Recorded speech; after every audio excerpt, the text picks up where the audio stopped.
Hello everyone, it's Paul Tilley. Thanks for joining me here today.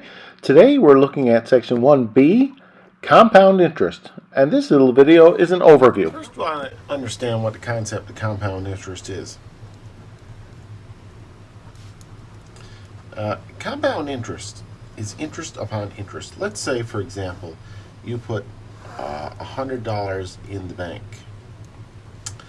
And let's assume that it earns 10%. Well, after 1 year, you would have the $100 in the bank plus $10 in interest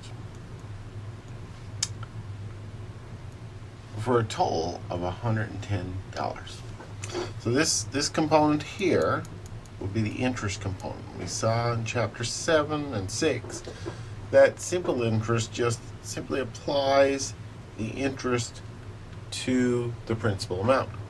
However, what compound interest does, and this is where it gets different, is in the next year. So let's assume that another year goes by. So this is year 1. Let's go to year 2.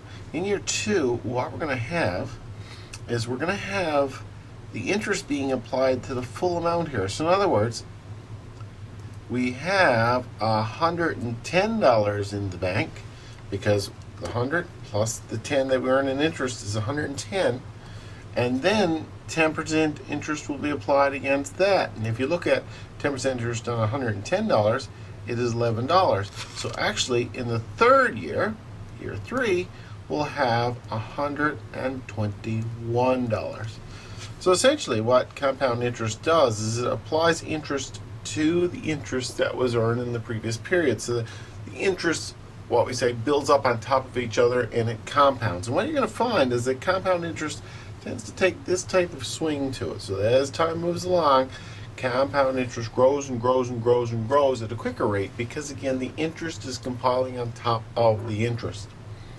So that's a brief explanation of what compound interest is.